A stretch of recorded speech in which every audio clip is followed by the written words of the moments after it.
നമസ്കാരം. ഇന്നത്തെ പ്രധാനപ്പെട്ട വാർത്തകളും വിശേഷങ്ങളും നോക്കാം. ആദ്യം മാതൃഭൂമിയിൽ നിന്ന് ഏറ്റവും പ്രധാനപ്പെട്ട വാർത്തയെ നൽകിയിട്ടുള്ളത് ലഹരി കെട്ടഴിക്കാൻ ഒറ്റക്കെട്ട് എന്ന തലക്കെട്ടോടുള്ള വാർത്തയാണ്. അതിൽ മുഖ്യമന്ത്രി പിണറായി വിജയൻ്റെയും പ്രതിപക്ഷ നേതാവ് വി ഡി സതീഷിൻ്റെയും മുതിർന്ന കോൺഗ്രസ് നേതാവായ രമേശ് ചെന്നിത്തലയുടെയും അഭിപ്രായങ്ങൾ ഓരോന്നായി നൽകിയിട്ടുണ്ട്. അതിനൊപ്പം താഴെ ഒരു പ്രധാനപ്പെട്ട കാർട്ടൂൺ നൽകിയിട്ടുണ്ട്. അതിന് വലതുഭാഗത്തായി നമസ്കാർ ഓസ്കാർ അമ്പരപ്പിച്ച് അനോറ എന്ന തലക്കെട്ടോടുള്ള വാർത്ത. അതായത് 2 മാസം മുൻപ് അഗ്നിയാൽ ചുവന്ന ഹോളിവുഡ് സിനിമ ആസ്ഥാനം ലോസ് ഏഞ്ചൽസ് സങ്കടമുള്ളിലൊതുക്കി ചുവപ്പ് പരവതാനി വിരിച്ച് ഓസ്കാറിലൂടെ വീണ്ടും ലോകത്തെ ക്ഷണിച്ചു. 97ാമത് ഓസ്കാർ ആർക്കൊക്കെ എന്നറിയാൻ ഡോൾബി തിയേറ്ററിലേക്ക് ലോകം കണ്ണു നട്ടു എന്നുള്ള വാർത്ത. അതിൽ അവാർഡുമായി നിൽക്കുന്ന വിജയിതാക്കളുടെ ചിത്രം നൽകിയിട്ടുണ്ട്. അതിന് തൊട്ട് താഴെയായി വൃക്കരോഗ വിദഗ്ധൻ ഡോക്ടർ ജോർജ് പി എബ്രഹാം മരിച്ച നിലയിൽ അദ്ദേഹത്തിൻ്റെ ഫാം ഹൗസിൽ മരിച്ച നിലയിലാണ് കണ്ടെത്തിയിട്ടുള്ളത്. 74 വയസ്സാണ് അദ്ദേഹത്തിനുള്ളത്. അതിന് വലതുഭാഗത്തായി ചരക്കു നീക്കത്തിൽ വിഴിഞ്ഞം രാജ്യത്ത് മുൻനിരയിൽ എന്ന തലക്കെട്ടുള്ള വാർത്ത. ചരക്കു കൈമാറ്റത്തിൽ അതിവേഗ വളർച്ച കൈവരിച്ച വിഴിഞ്ഞം അന്താരാഷ്ട്ര തുറമുഖം ഫെബ്രുവരിയിൽ രാജ്യത്തെ തെക്കുകിഴക്കൻ മേഖലയിലെ 15 തുറമുഖങ്ങളിൽ ചരക്കു നീക്കങ്ങളിൽ 1ാം സ്ഥാനത്തെത്തിയിരിക്കുകയാണ് വിഴിഞ്ഞം എന്ന വാർത്ത. അതിന് വലതുഭാഗത്തായി നവീൻ ബാബുവിൻ്റെ മരണം CBI വേണ്ടെന്ന് ഡിവിഷൻ ബെഞ്ചും ഉത്തരവ് പുറപ്പെടുവിച്ച വാർത്ത. അതിന് താഴെയായി പോലീസ് കവിത മനസ്സിലാക്കണം എന്ന തലക്കെട്ടുള്ള വാർത്ത. അതായത് ഭരണഘടന 75 വർഷം പിന്നിടുമ്പോഴും അഭിപ്രായ സ്വാതന്ത്ര്യം എന്തെന്ന് പോലീസ് മനസ്സിലാക്കണമെന്ന് സുപ്രീം കോടതി. സാമൂഹ്യ മാധ്യമത്തിൽ കവിത പങ്കുവച്ചതിന് തൻ്റെ പേരിൽ ഗുജറാത്തിൽ രജിസ്റ്റർ ചെയ്ത കേസ് റദ്ദാക്കണമെന്ന് ആവശ്യപ്പെട്ട് കോൺഗ്രസ് രാജ്യസഭാ അംഗം ഇമ്രാൻ പ്രതാപ് ഗാന്ധി നൽകിയ ഹർജി വിധി പറയാൻ മാറ്റിയാണ് സുപ്രീം കോടതിയുടെ നിരീക്ഷണം. കാകദൃഷ്ടി എന്ന കാർട്ടൂൺ പരമ്പരയിൽ മദ്യപിക്കുന്നവരെ പാർട്ടിയിൽ നിന്ന് പുറത്താക്കുമെന്ന് MV ഗോവിന്ദൻ. സഹാക്കൾ പേടിക്കേണ്ട, പോഷകാഹാരമാകാം എന്നുള്ളതാണ് ആ കാർട്ടൂണിൻ്റെ തലക്കെട്ട്. മലയാള മനോരമയിലേക്ക് വരുമ്പോൾ റോഡിലെ പ്രതിഷേധം കർശന നിലപാടുമായി ഹൈക്കോടതി. എന്തിന് ഇരട്ടത്താപ്പ്? ആശാവർക്കർമാരുടെ സമരത്തിന് കണ്ണൂരിലെ CPM പ്രതിഷേധത്തിലും പോലീസിന് 2 മാനദണ്ഡം. നടപ്പാതയിലും റോഡിലും സ്റ്റേജ് കെട്ടിയല്ല പ്രതിഷേധിക്കേണ്ടതെന്ന ഡിവിഷൻ ബെഞ്ച്. അതിന് വലതുഭാഗത്തായി ഓസ്കാറുമായി ബന്ധപ്പെട്ട വാർത്തയ്ക്ക് വലിയ പ്രാധാന്യം. ഒപ്പം നിയമസഭയിൽ വാക്പോര്. മിസ്റ്റർ ചീഫ് മിനിസ്റ്റർ പലവട്ടം വിളിച്ച് രമേശ് കയർത്ത് മുഖ്യമന്ത്രിയെ പിന്തുണച്ച സ്പീക്കറും മന്ത്രിമാരും, രമേശിന് വേണ്ടി സതീശനും. ഇന്നലെ സഭയിൽ ഉണ്ടായിരുന്ന വാക്പോരുമായി ബന്ധപ്പെട്ട വാർത്തയാണ് നൽകിയിട്ടുള്ളത്. അതിന് ഇടതുഭാഗത്തായി പാർട്ടിയിൽ കുടിയന്മാർ വേണ്ട MV ഗോവിന്ദൻ എന്ന വാർത്തയ്ക്ക് വലിയ പ്രാധാന്യം. അതിന് ഇടതുഭാഗത്തായി കടൽ ഖനനം നിയമസഭയിൽ എന്ന പ്രമേയം അവതരിപ്പിക്കുമെന്നുള്ള വാർത്ത. Doctor George P Abraham farm ഹൗസിൽ മരിച്ച നിലയിൽ എന്ന തലക്കെട്ടോടുകൂടി അദ്ദേഹത്തിൻ്റെ മരണവുമായി ബന്ധപ്പെട്ട വാർത്ത നൽകിയിട്ടുണ്ട്. ഏറ്റവും താഴെ ആയിട്ട് ഇടതുഭാഗത്ത് ലത്തീൻ കത്തോലിക്ക സമുദായ സർട്ടിഫിക്കറ്റ് ബിഷപ്പിൻ്റെ കത്തിൻ്റെ അടിസ്ഥാനത്തിൽ മാത്രം നൽകാനാകില്ലെന്ന മന്ത്രി രാജൻ. സർട്ടിഫിക്കറ്റിന് അർഹത 1947 മുൻപ് മതത്തിലെത്തിയവർക്ക് പിൻതലമുറക്കാർക്കും മാത്രം എന്നുള്ള വാർത്ത. ഇടതുഭാഗത്തായി കുഞ്ചുകുറുപ്പ് എന്ന കാർട്ടൂൺ പരമ്പരയിൽ മദ്യപിക്കില്ല, പുകവലിക്കില്ല എന്ന ദാർശനിക ധാരണയിൽ നിന്ന് വന്നവരാണ് ഞങ്ങൾ. MV ഗോവിന്ദൻ പാർട്ടിയുടെ ദാർശനിക വ്യഥ മനസ്സിലാക്കുന്നു എന്നുള്ളതാണ് കാർട്ടൂണിൻ്റെ തലക്കെട്ട്. കേരള കൗമുദിയിലേക്ക് വരുമ്പോൾ ഷഹബാസിൻ്റെ കൊലപാതകം മുഖ്യപ്രതിയുടെ പിതാവും പ്രതിയാകും എന്നുള്ള തലക്കെട്ടോടുള്ള വാർത്ത. താമരശ്ശേരിയിൽ 10ാം ക്ലാസ് വിദ്യാർത്ഥി മുഹമ്മദ് ഷഹബാസിനെ മർദ്ദിച്ചു കൊന്ന കേസിൽ മുഖ്യപ്രതിയുടെ പിതാവും പ്രതിയാകുമെന്നാണ് വിവരം. ഷഹബാസിനെ മർദ്ദിച്ച നെഞ്ചക്ക മുഖ്യപ്രതിക്ക് നൽകിയത് പിതാവായിരുന്നു. ഇതേ തുടർന്നാണ് ഇയാളെയും പ്രതിയാക്കാൻ ആലോചിക്കുന്നത്. പ്രതികളുടെ പരീക്ഷ എഴുത്തിൽ പ്രതിഷേധ കൊടുങ്കാറ്റ് എന്നുള്ള വാർത്ത. അതായത് KSU അടക്കമുള്ള വിദ്യാർത്ഥി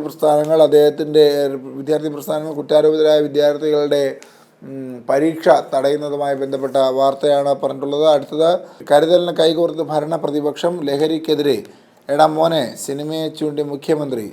കുട്ടികൾ അനിയന്ത്രിതമായി ലഹരി ഉപയോഗിക്കുന്നതിലെ ഏറ്റവും പ്രധാനപ്പെട്ട കാരണങ്ങളൊന്ന് സിനിമയാണെന്നും അതിൽ നിന്ന് ലഭിക്കുന്ന പിന്തുണയാണെന്നും എന്ന തരത്തിലേക്കുള്ള ഒരു വാദം ഉയർന്നിട്ടുണ്ട്. അതുമായി ബന്ധപ്പെട്ട വാർത്ത നൽകുന്നുണ്ട് കേരള കൗമുദി. അതിന് താഴെ AUA സിനിമ കാണുന്നത് കുട്ടികൾ, നിഷ്ക്രിയമായ സെൻസർ ബോർഡ്. AUA സിനിമ കാണുന്നത് കുട്ടികൾ, നിഷ്ക്രിയമായി സെൻസർ ബോർഡ് എന്ന വാർത്ത. കൊടും ക്രൂരത കാട്ടുന്ന സീനുകൾ നീക്കം ചെയ്യുന്നതിന് പകരം A സർട്ടിഫിക്കറ്റ് കൊടുത്ത് കൈയൊഴിയുന്ന സെൻസർ ബോർഡിന് സമൂഹത്തോട് ചെയ്യുന്നത് കടുത്ത ദ്രോഹം. ഭീകര വയലൻസുള്ള ചിത്രം കണ്ട സ്ത്രീ തിയേറ്ററിൽ ഛർദ്ദിച്ച സംഭവം പോലും സിനിമയുടെ പ്രമോഷനായി അവതരിപ്പിക്കപ്പെട്ടു. അപ്പോഴും സെൻസർ ബോർഡ് മൗനം പാലിച്ചു എന്നുള്ള കേരള കൗമുദിയുടെ സ്പെഷ്യൽ സ്റ്റോറി. ഇടതുഭാഗത്ത് സർവകലാശാലയിൽ സർവാധികാരം മന്ത്രിക്ക് എന്നുള്ള വാർത്ത. അതായത് സംസ്ഥാനത്തെ സർവകലാശാലയുടെ ഭരണം കൈയടക്കാൻ കേന്ദ്ര സംസ്ഥാന സർക്കാരുകൾ തമ്മിലുള്ള വടംവലിക്കിടെ സർവാധികാരവും ഉന്നത വിദ്യാഭ്യാസ മന്ത്രിയിൽ കേന്ദ്രീകരിക്കുന്ന നിയമ ഭേദഗതി ബിൽ ഇന്നലെ നിയമസഭയിൽ അവതരിപ്പിച്ചു. തലവര എന്ന കാർട്ടൂൺ പരമ്പരയിൽ 9 വർഷം ഭരിച്ചിട്ടും ലഹരിക്കെതിരെ എന്ത് ചെയ്തു? ചെന്നിത്തലയുടെ മിസ്റ്റർ ചീഫ് മിനിസ്റ്റർ വിളിയിൽ ക്ഷുഭിതനായ മുഖ്യമന്ത്രി. ഇനി ലഹരി നാട്ടിലെങ്ങും വ്യാപിച്ചിടാൻ കാരണഭൂതരെന്ന സ്തുതിഗാനം പാടാമായിരുന്നു എന്നുള്ളതാണ് ആ കാർട്ടൂൺ തലക്കെട്ട്. ഡോക്ടർ ജോർജ് പി എബ്രഹാം മരിച്ചതുമായി ബന്ധപ്പെട്ട വാർത്തയ്ക്ക് പ്രാധാന്യം നൽകുന്നു കേരള കൗമുദി. അതിന് വലുത് ഭാഗത്തായി പരീക്ഷ പേടി, +2 വിദ്യാർത്ഥി ജീവനൊടുക്കി എന്നുള്ള വാർത്ത. ദേശാഭിമാനിയിലേക്ക് വരുമ്പോൾ മൂന്നാം സർക്കാരിനായി ചർച്ച തുടങ്ങും MP ഗോവിന്ദൻ്റെ മാധ്യമങ്ങളോടുള്ള പ്രസ്താവന. അതിന് വലതുഭാഗത്തായി പതാക ദീപശിഖ ജാഥകൾ പ്രയാണം തുടരുന്നു. കൊടിമര ജാഥ നാളെ തുടങ്ങുമെന്നുള്ള വാർത്ത. CPM സംസ്ഥാന സമ്മേളന നഗരിൽ തെളിയിക്കാനുള്ള ദീപശിഖയിൽ ആലപ്പുഴ വലിയ ചുടുകാട് രക്തസാക്ഷി മണ്ഡപത്തിൽ ദീപശിഖയിലേക്ക് ജാഥ ക്യാപ്റ്റൻ PK ബിജു തീ പകരുന്ന. അതിന് താഴെ കുട്ടികളിലെ ആക്രമണോത്സുകത പരിഹാരത്തിന് കർമ്മ പദ്ധതിയുമായി സർക്കാർ. കുട്ടികളിലും കൗമാരക്കാരിലും കണ്ടുവരുന്ന അക്രമോത്സുകതയും ലഹരി ഉപയോഗവും തടയാൻ ലക്ഷ്യമിട്ട് ഗൗരവപൂർവമായ ചർച്ച നടത്തി നിയമസഭ. സമീപകാലത്തുണ്ടായ ദാരുണ സംഭവങ്ങളുടെ എല്ലാം പശ്ചാത്തലം കൂടി വിശദമായി ചർച്ച ചെയ്ത് സഭയിൽ പ്രശ്നം പരിഹാരത്തിന് സമഗ്ര പദ്ധതി തയ്യാറാക്കുമെന്ന് മുഖ്യമന്ത്രി പിണറായി വിജയൻ പറഞ്ഞു. വാർത്ത. ഓസ്കാർ വേദിയിൽ ഉയർന്ന ഫലസ്തീൻ്റെ ശബ്ദം. ഓസ്കാറുമായി ബന്ധപ്പെട്ട പ്രത്യേക 2 സ്റ്റോറി ദേശാഭിമാനി നൽകുന്നുണ്ട്. കേരള വികസനത്തെക്കുറിച്ചുള്ള ലേഖനത്തിൽ പരാമർശിച്ച കാര്യങ്ങളിൽ നിന്ന് താൻ U-ടേൺ അടിച്ചിട്ടില്ലെന്ന് ശശി തരൂർ MP. സംസ്ഥാന സർക്കാർ വികസനത്തിനൊപ്പമാണെങ്കിൽ അതിനൊപ്പം നിൽക്കുമെന്നുള്ളതാണ് അദ്ദേഹത്തിൻ്റെ പ്രസ്താവന എന്നും ദേശാഭിമാനിയിൽ പറയുന്നുണ്ട്. നിയമസഭാ മാർച്ചിൽ ആശാരോഷം MP എന്നുള്ള വാർത്ത. ആശാ വർക്കർമാർ നിയമസഭയിലേക്ക് നടത്തിയ മാർച്ചുമായി ബന്ധപ്പെട്ട വാർത്തയ്ക്ക് വലിയ പ്രാധാന്യം നൽകുന്നു ജന്മഭൂമി. അതിൻ്റെ വലതുഭാഗത്തായി ഷഹബാസ് വധം മുഖ്യപ്രതിയുടെ അച്ഛനെ പ്രതി ചേർക്കുന്ന വാർത്ത. വീണ്ടും CITU നേതാവിൻ്റെ അധിക്ഷേപം. നിയമനടപടി സ്വീകരിക്കുന്ന സമരസമിതി. അതായത് സെക്രട്ടേറിയറ്റിന് മുന്നിൽ സമരം ചെയ്യുന്ന ആശാവർക്കർമാരെയും കനത്ത മഴയിൽ അവർക്ക് പിന്തുണയുമായി എത്തിയ കേന്ദ്രമന്ത്രി സുരേഷ് ഗോപിയെയും അധിക്ഷേപിച്ച് വീണ്ടും CITU. സുരേഷ് ഗോപി എല്ലാവർക്കും കൊടുക്കുന്നു, ഇനി ഉമ്മയും കൂടി കൊടുത്തോ എന്ന് അറിയില്ലെന്നായിരുന്നു CITU സംസ്ഥാന സെക്രട്ടറി KN ഗോപിനാഥൻ്റെ പ്രസ്താവന. ടാർപോളിൽ നീക്കിയ പോലീസ് റോഡിലെ സ്റ്റേ നീക്കാത്തതെന്തേ എന്ന വാർത്തയ്ക്ക് പ്രത്യേകം കോളം നൽകി പ്രാധാന്യം നൽകുന്നുണ്ട് ജന്മഭൂമി. കോൺഗ്രസ് നേതാവിൻ്റെ അധിക്ഷേപം. രോഹിത് ശർമ്മ തടിയൻ, നല്ല ക്യാപ്റ്റനല്ല. രാഹുലിൻ്റെ ക്യാപ്റ്റൻസിയിൽ തോറ്റവരാണ് രോഹിത്തിനെ കുറിച്ച് പറയുന്നത്. BJP നിർണായക മത്സരത്തിനിറങ്ങാനിരിക്കെയുള്ള പ്രസ്താവന ബാലിശം. BCCI. സഭയിൽ 3 മണിക്കൂർ ലഹരി ചർച്ച. തർക്കം മാത്രം, പരിഹാരമൊന്നുമില്ല. മുഖ്യമന്ത്രിക്ക് സന്ദേശത്തിലെ ശങ്കരാടിയുടെ ഭാവപ്പകർച്ച എന്നുള്ളതാണ് ജന്മഭൂമി നൽകുന്ന പ്രത്യേക വാർത്ത. ഇനി മാധ്യമത്തിലേക്ക് വരുമ്പോൾ കേരളമേ എന്ന തലക്കെട്ടോടുകൂടി ലഹരിയും അക്രമവുമായി ബന്ധപ്പെട്ട വാർത്തയ്ക്ക് വലിയ പ്രാധാന്യം നൽകുന്നുണ്ട് മാധ്യമം. ആദ്യ പേജിന് വലിയ പ്രാധാന്യം നൽകിയിരിക്കുന്നത് അതിന് തന്നെയാണ്. മുഖ്യമന്ത്രി പറയുന്ന ഇളം തലമുറ അസ്വസ്ഥർ, കുരുന്നു മനസ്സ് കാണണമെന്നുള്ള പ്രത്യേക സ്റ്റോറി കോളം നൽകുന്നു മാധ്യമം. അതിന് താഴെയായി 3.5 കോടിയുടെ നാശനഷ്ടം. ഓയിൽ ഗോഡൌണിൽ തീ വെച്ച് മുൻ ജീവനക്കാരൻ അറസ്റ്റിൽ എന്നുള്ള വാർത്ത. അതായത് മുണ്ടൂരിലെ വേളങ്കോട് ഓയിൽ ഗോഡൌണിന് മുൻ ജീവനക്കാരൻ തീവച്ചതിനെ തുടർന്ന് വൻ അഗ്നിബാധ. മുണ്ടൂർ ഇൻഡസ്ട്രിയൽ എസ്റ്റേറ്റിന് സമീപം പ്രവർത്തിക്കുന്ന Gulf First Petrochemicals private limited എന്ന ഓയിൽ കമ്പനിയിലാണ് തിങ്കളാഴ്ച പുലർച്ചെ 3:15 തീപിടുത്തമുണ്ടായത്. ഭാര്യയെ കൊലപ്പെടുത്തി ഭർത്താവ് സ്വയം വെടിവെച്ച് മരിച്ചു എന്ന വാർത്ത. കൃഷ്ണകുമാറും സംഗീതയുമാണ് മരിച്ചത്.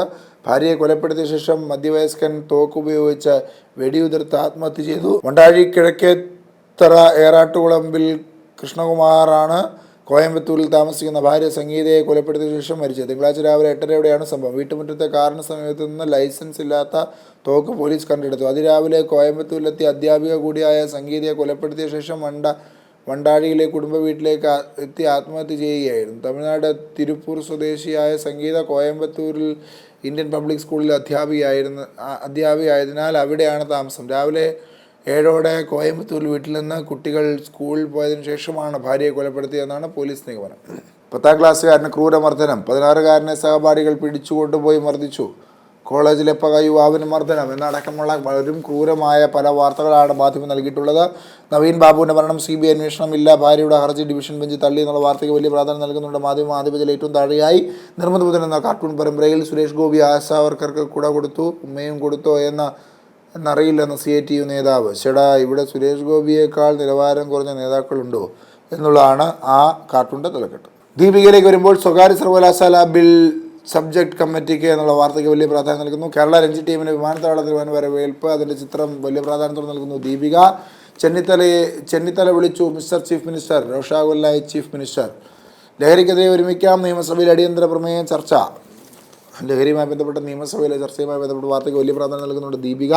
ഒന്നാമത്തെ ഉത്തരവാദി സർക്കാർ എന്ന് ചെന്നിത്തല. കേരളത്തിലെ ലഹരി വ്യാപനത്തിൻ്റെയും അതിൻ്റെ ഫലമുണ്ടാക്കുന്ന അക്രമങ്ങളുടെയും ഒന്നാമത്തെ ഉത്തരവാദി സർക്കാരാണെന്ന് രമേശ് ചെന്നിത്തല. ഇതുമായി ബന്ധപ്പെട്ട അടിയന്തര പ്രമേയം അവതരിപ്പിച്ച് പ്രസംഗിക്കുകയായിരുന്നു അദ്ദേഹം. ഗതാഗതം മുടക്കി പ്രതിഷേധം. ഹൈക്കോടതി ചോദിക്കുന്നു സർക്കാരിൻ്റെ ഇരട്ടത്താപ്പോ എന്ന ചോദ്യം. ആ വാർത്തയ്ക്ക് വലിയ പ്രാധാന്യം. നിയമസഭയിലേക്കുള്ള ആശാവർക്കർമാരുടെ മാർച്ചിൻ്റെ ചിത്രം നൽകിയിട്ടുണ്ട് ദീപിക. ആദ്യ ഏറ്റവും താഴെയായി രാജു നായർ തയ്യാറാക്കിയ കാർട്ടൂണിൽ മിസ്റ്റർ ചീഫ് മിനിസ്റ്റർ എന്ന വിളിയിൽ ക്ഷുഭിതനായ മുഖ്യമന്ത്രി. അല്ലയോ പൊന്നു തമ്പുരാൻ, അത്തരം എളിമയുള്ള ഒരു വിളിയെ മുഖ്യമന്ത്രി പ്രതീക്ഷിക്കുന്നുള്ളൂ. എന്നുള്ളതാണ് ആ കാർട്ടൂണിൻ്റെ തലക്കെട്ട്. നാളത്തെ പ്രധാനപ്പെട്ട വാർത്തകളും വിശേഷങ്ങളുമായി നാളെ കാണും വരെ നന്ദി, നമസ്കാരം.